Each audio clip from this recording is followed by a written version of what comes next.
Dawson's Creek, Season 3. Pacey rejects the narrative. Dawson's Creek is Dawson's show, right? It's his drama. Everyone around him serves an archetypal purpose. And he orchestrates, he directs nearly every part of it, the auteur of his adolescence.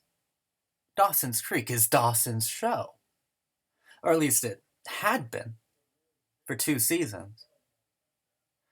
Season 3, as Jen Lindley says at the end of the series, we're not in Capeside anymore, Toto. We're in uncharted territories. Pacey rejects the show's conceit. Pacey rejects the plot. While Dawson loses the plot, Pacey takes it. You see, Pacey has always been a really interesting character. As an archetype, obviously, he's the goof. He's like, he's a clown, but a James Dean type of clown. There's something intensely attractive about Joshua Jackson, but there's also something just... he's accident prone, if that makes any sense. He is rebellious to a fault. He's always seemed, since his creation, since Kevin Williamson created the character, he's always seemed to speak intensely outside of the Dawson fantasy. He's always seemed to be so maddeningly self-aware, aware of his role, aware of his position in Dawson's narrative, which is Dawson's Creek. He says, the wisecracking best friend never gets the girl. This isn't the wisecracking best friend's show. I am born to live and die unimpressive in Capeside. And yet, in Season 3, Pacey takes control. It's a season about a blank wall and a boat. It's a season about making a statement, man. Like, God, it's a season that is a postmodern masterpiece. Pacey wakes up.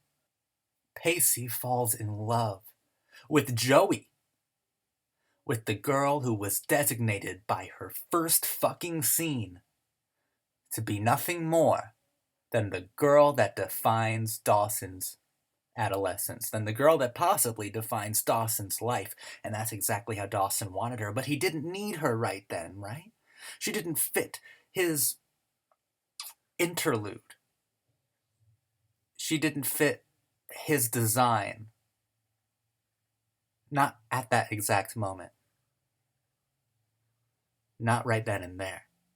So he asks Joey, he says, Pacey, can you take care of Joey? Just look after her and make sure she's okay for a while. And he does so. And Pacey ends up falling in love with her. Pacey is like an archetype gaining self-awareness. That he can take control of this show. That this show could be about him and his happy ending. He buys Joey a wall. A blank wall. In the middle of this town. In the middle of this fishing village. And he says to her, you can paint anything you want to here. And she doesn't. She leaves it blank because she can't figure out what she wants. Because Joey is being pulled between the narrative, between Dawson, and between this unknown variable. Sincerity. Pacey. Pacey ends up painting on there. Like, ask me to stay. Ask me to stay. You need character direction? You need a director? Here's your character motivation, Joey. Pacey is telling you to ask him to stay. Also, Pacey has been working on this boat, this run-down boat. He's sanding it, he's painting it, he's making it seaworthy. Calls it true love. And in the end, into the sunset they go. Joey and Pacey. They were not supposed to do this. They rejected the storyline. Slowly, The other supporting characters in Dawson's ensemble come to support Pacey's rebellion, and they see the archetypal existential sincerity of his forbidden arc. There's this one scene where they go to visit Dawson's aunt, right? And they start singing karaoke. And it's the scene that really made me wake up and go, no, this might be the most impressive piece of postmodern art I've ever seen. They're singing karaoke, and the scene establishes a very kind of goofy tonality. I believe Pacey sings Wild Thing, and like Andy hams up a few numbers herself, you know. And then it's time for the duet between Joey and Dawson. Because, of course, it's Joey and Dawson. They are inherent. Their love is inherent. This show is obviously about Joey and Dawson's love. Of course it is. Because everyone can see it, right? Because Pacey doesn't deserve it. Pacey's the troublemaker. Pacey's the loser. So they get up there and they sing their song. And everyone's enjoying it. Everyone's thinking it's really funny and really sweet. And even Joey seems to get lost in this kind of awkwardly cute duet. And they're singing, Good night, sleepy Jean. Oh, what can it mean to our daydream believer and daydream believer? I think I did well for not actually knowing the lyrics, kind of just guessed them. But I watched that clip, that scene, 50 fucking times this watch through, and I went, this is where it gets brilliant, because Pacey is watching, and Pacey is seeing. Pacey is fucking understanding. Pacey is transcending in this scene because he's watching them singing up there, and it's like not only do they look good together, but this is the way it's supposed to be. This is not only the way that it's cinematic, this is the way that everything's been leading to. If Pacey rebels against the love of Dawson and Joey, he's rebelling against him as a conceptual person, him as a human being. The narrative, he's rebelling against his archetype, but he's sitting there and you can see his face. He doesn't want to surrender to the finality. He doesn't want to surrender to absolutism. He doesn't want to admit to himself what is so blatantly and obvious, what's so blatant and obvious to everyone else, that these two are the soulmates. Pacey, you're the guy who comes along and fucks it up. Just stop what you're doing. But he doesn't listen to that voice, because that voice is insincere. You see, postmodern art gets a really bad rap. Postmodern art gets called insincere all the time, but obviously they've never, ever engaged with anything that has anything to do with Kevin Williamson correctly, because postmodern art is all about leading to a new sincerity. New sincerity isn't necessarily detached from postmodernism. All good postmodernism should be sincere. Now, you might have to do a lot of insincere things to attain a new sincerity. You might have to use a gross amount of cynicism, a morbid amount of irony, a gaudy amount of just luscious satire. You might have to use satire, irony, and cynicism to get there. A lot of deconstruction all along the way, but our lives are deconstruction.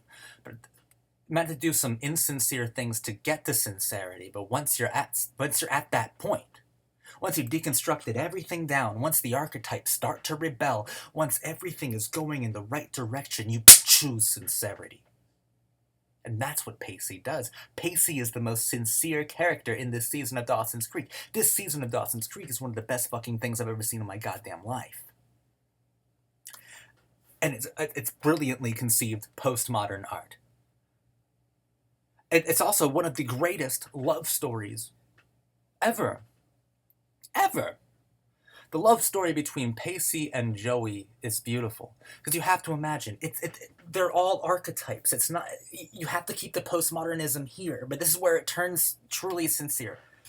Dawson, the punished cinephile, but still he's Spielberg. He is directing his own life. He's the auteur. Hell, he gets to have the show named after him. He has nothing to worry about. Everything bends and breaks to his will. Everyone will wait until he's he's figured out until his self-obsession has whittled some sort of integrity until he's able to meditate and find a backbone or a spine that tells him what to do. That's what this season is. He's just afloat. He's just adrift. He doesn't really know what the fuck he wants. He's like, it's an existential crisis for Dawson, which is a bad thing to happen. Because when your show loses its anchor, the other archetypes start waking up. Pacey, relegated to be wisecracking wildcard James Dean clowning best friend, starts to fall in love with the girl next door. Not next door to his house, mind you, next door to Dawson's. To the girl who was designed to fit in Dawson's bed, watching E.T. with him for eternity. And the girl next door, who's always loved Dawson, starts to have some true agency, some true autonomy. And though it kills her, because Dawson, this is almost a triumph for Dawson. Dawson's like the villain of this season. I'm so happy he gets punished so heavily, because near the end of the season, after Dawson finds out about Pacey and Joey, he basically like almost manipulates his parents into getting remarried, and he forces Joey to choose Dawson over Pacey, because he's like, if you choose Pacey, I will never forgive you, I will never talk to you again, yada, yada, yada, bullshit, bullshit, bullshit, what an asshole. And that's what almost happens. Season 3 almost ends with the status quo, and thank God for punk rock fucking postmodern rebels like Pacey Witter, because we almost have a realignment of the status quo. We're almost at season 1 again, with Dawson and Joey and Dawson's parents back together again, everybody happy, but especially Dawson, or at least Dawson's happy. But no. Ask me to stay, Joey. Ask me to stay. And Pacey, Joshua Jackson's performance in this season is unreal.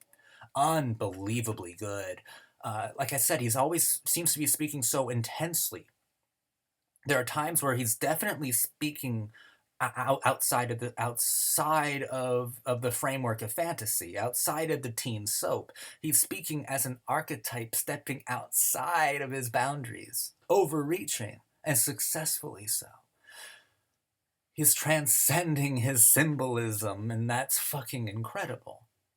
Meanwhile, Jen, Andy, and Jack do great as supporting members in this season. Lovely seeing Michael Pitt.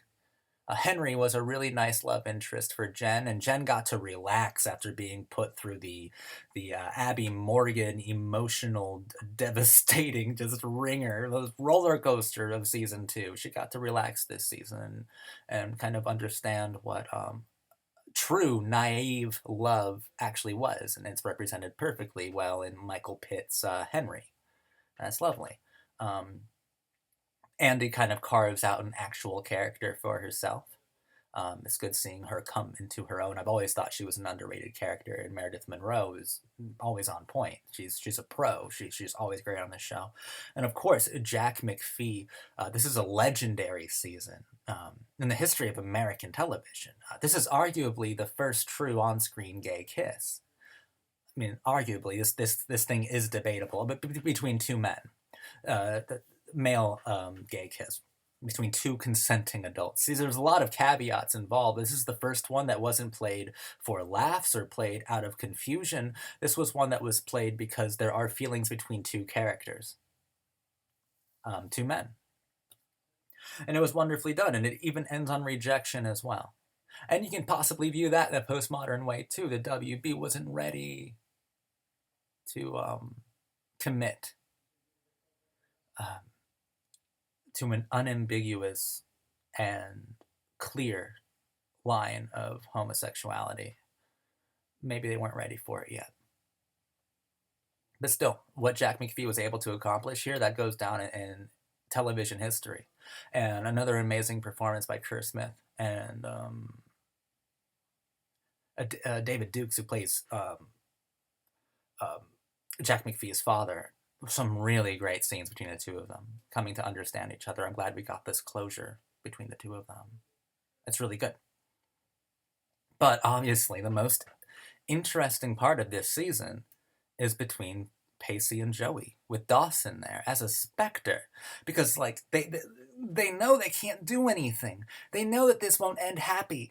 Pacey saying all these things like it's like he's talking beyond himself, beyond the confines of fantasy. He's saying this isn't the ending I wanted for us.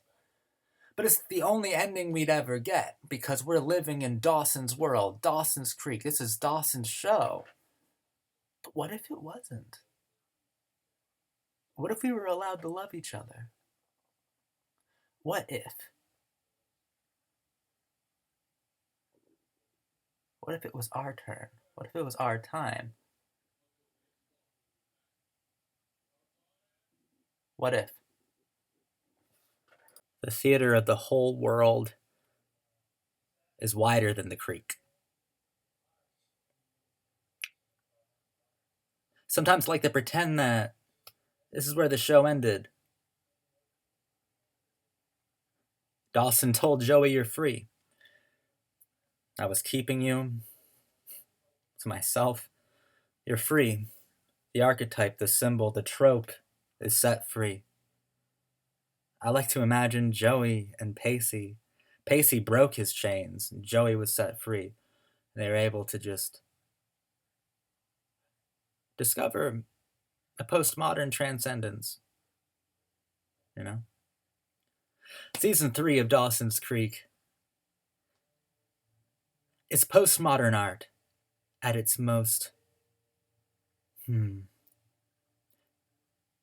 wondrously and beautifully impressive.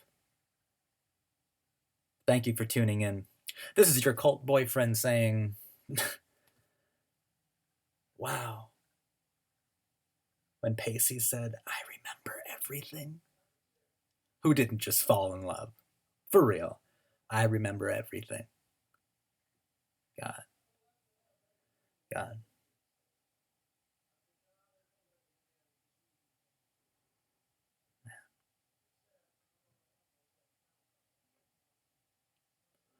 Our pain makes us real.